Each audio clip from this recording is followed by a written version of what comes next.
ഞാൻ ഈ ബോർഡ് ആദ്യം വായിച്ചത് ഹെയർ സൂപ്പർ എന്നായിരുന്നു. ഏതോ ഹെയർ സലൂണിൻ്റെ ബോർഡാണെന്ന് വിചാരിച്ചിട്ടാണ് ഞാൻ ആദ്യം ചെന്നത്. പിന്നെയാണ് ശ്രദ്ധിച്ച് വായിച്ചത് ഹരീസ് സൂപ്പർ സാൻഡ്വിച്ചസ് എന്നായിരുന്നു ആ കടയുടെ പേര്. അപ്പോൾ അവിടുത്തെ മെനുവിൽ ഞാൻ കണ്ട ഒരു വടാപ്പാവാണിത്. ഇതിന് ഏകദേശം 40 രൂപയാണ് വരുന്നത്. ഞാൻ ഗുജറാത്തിലായിരുന്ന സമയത്ത് അവിടുത്തെ വൺ ഓഫ് ദി ചീപ്പസ്റ്റ് ഫുഡായിരുന്നു വടാപ്പാവ് എന്ന് പറയുന്നത്. 10 രൂപയായിരുന്നു ഒരു വടാപ്പാവിൻ്റെ വില. അതേ സാധനം ബാംഗ്ലൂർ എത്തിയപ്പം എങ്ങനെയാണ് 40 രൂപ ആയതെന്നും അതിനകത്ത് എന്ത് സ്പെഷ്യാലിറ്റി ആണുള്ളതെന്നും അറിയാനായിട്ടാണ് ഞാനിത് മേടിച്ചത്. ടേസ്റ്റ് വെച്ച് നോക്കുമ്പം വലിയ വ്യത്യാസങ്ങളൊന്നും ഇല്ലെന്ന് മാത്രമല്ല, ഗുജറാത്തിലും മഹാരാഷ്ട്രയിലെയും വടാപ്പാവിൻ്റെ കൂടെ കിട്ടുന്ന ഒരു മുളകുണ്ട്, സ്പെഷ്യൽ മുളക്.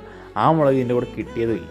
ഇപ്പം ഈ ഉണ്ടായിക്കൊണ്ടിരിക്കുന്നതിന് 30 രൂപയാണ് വില. ഇത് നമ്മുടെ കനകപുര റോഡിലുള്ള ബ്രിഗേഡ് മിഡോസിൻ്റെ അകത്തുള്ളൊരു വടാപ്പാവ് കടയാണ്. അപ്പോൾ ഓരോ സ്ഥലത്ത് ചെല്ലുമ്പം ഫുഡിന് എന്തുകൊണ്ടാണ് ഓരോ വില എന്ന് എനിക്കറിയില്ല. നമ്മുടെ നാട്ടിൽ 12 രൂപയ്ക്ക് കിട്ടുന്ന പൊറോട്ട ഗുജറാത്തിൽ ചെന്നപ്പം ഞാൻ മേടിച്ച് കഴിച്ചത് 35 രൂപയ്ക്കാണ്. നാട്ടിൽ 20 രൂപയ്ക്ക് കിട്ടുന്ന പപ്സ് ഗുജറാത്തിൽ നിന്ന് ഞാൻ മേടിച്ചത് 50 രൂപയ്ക്കാണ്. ഒരേ ഫുഡ് പല സ്ഥലത്ത് ചെല്ലുമ്പം എന്തുകൊണ്ടാണ് പല വിലയാകുന്നതെന്ന് ആർക്കെങ്കിലും അറിയാമെങ്കിൽ കമൻറ്റ് ചെയ്യാൻ മറക്കരുത് എന്ന് പറഞ്ഞുകൊണ്ട് ബൈ ഫ്രം വെയിൻ ഫുഡി.